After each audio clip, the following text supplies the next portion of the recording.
அனைவருக்கும் வணக்கம். சற்று முன் வெளியான முக்கிய அறிவிப்பின்படி தமிழக அரசு இன்று முக்கியமான புதிய அறிவிப்புகளை வெளியிட்டுள்ளது. இதுல என்னென்ன அறிவிப்புகள் வெளியாகியுள்ளன என்பதை பற்றி விரிவாகத்தை நம்ம வீடியோல பார்க்கிறோம். வீடியோவை ஸ்கிப் பண்ணாம பாருங்க. வீடியோக்குள்ள போறதுக்கு முன்னாடி இந்த வீடியோக்கு ஒரு லைக் பட்டனை பிரஸ் பண்ணிக்கோங்க. வாங்க வீடியோக்குள்ள போகலாம். முதலாவது அறிவிப்பாக சுப முகூர்த்த தினத்தை முன்னிட்டு 6/6/2025 அன்று அனைத்து சார் பதிவாளர் அலுவலகங்களிலும் கூடுதல் டோக்கன்கள் ஒதுக்கீடு செய்ய பத்திரப்பதிவுத்துறை உத்தரவிட்டுள்ளது. அடுத்த அறிவிப்பாக சமையல் எண்ணெய் விலையை குறைக்கும் வகையில் கச்சா எண்ணெய் மீதான அடிப்படை சுங்க வரியை மத்திய அரசு 10% குறைக்க உள்ளது.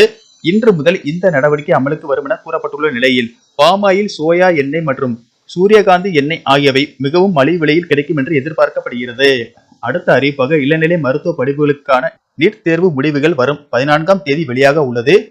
இந்நிலையில் அதற்கு முன்கூட்டியே இளநிலை மருத்துவ மற்றும் பல் மருத்துவ படிப்புகளுக்காக விண்ணப்பிக்க ஏற்பாடு செய்யப்பட்டுள்ளது. அதன்படி MBBS, PDS படிப்புகளுக்கு நாளை முதல் விண்ணப்பிக்கலாம் என்று கூறப்பட்டுள்ளது. தேர்வு முடிவுகள் வெளியாவதில் தாமதமாவதால் விண்ணப்பிப்பதற்கான கால அவகாசம் குறைவதை தவிர்க்கவே இந்த ஏற்பாடுகள் செய்யப்பட்டுள்ளதாக விளக்கம் அளிக்கப்பட்டுள்ளது. அடுத்த அறிவிப்பாக கலைஞர் மகளிர் உரிமை தொகை திட்டத்தில் தகுதியுள்ள பெண்களின் வங்கிக் கணக்கில் மாதம் 1000 ரூபாய் வரவைக்கப்படுகிறது. இந்நிலையில் மகளிர் உரிமை தொகை திட்டத்தில் இருந்து சுமார் 15,000 பெண்களின் பெயர் நீக்கப்பட உள்ளது. அதாவது அரசு ஊழியர்களின் குடும்பத்தினர் இந்த திட்டத்தில் பயனாளிகளாக இருக்க முடியாது என ஏற்கனவே அறிவித்திருந்த நிலையில் அண்மையில் TNPSC, UPSC உள்ளிட்ட அரசு தேர்வுகள் மூலம் பணியில் சேர்ந்த 15,000 பேரின் குடும்பத்தினர் இந்த திட்டத்தில் இருந்து நீக்கப்பட உள்ளனர். இதில் திருமணமாகாத அரசு ஊழியராக இருந்தால் அவர் இடம்பெற்றுள்ள ரேஷன் அட்டைகள் நீக்கப்பட உள்ளது.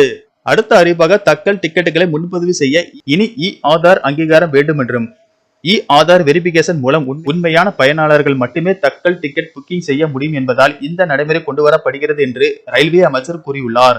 அடுத்த அறிவிப்பாக தமிழகத்தில் ஓரிரு இடங்களில் வரும் 11ஆம் தேதி வரை லேசானது முதல் மிதமான மழை பெய்யக்கூடும் என்றும் ஒரு சில இடங்களில் இன்றும் நாளையும் அதிகபட்ச வெப்பநிலை 2 முதல் 3 டிகிரி செல்சியஸ் வரை அதிகரிக்கும் என்று வானிலை ஆய்வு மையம் எச்சரிக்கை விடுத்துள்ளது.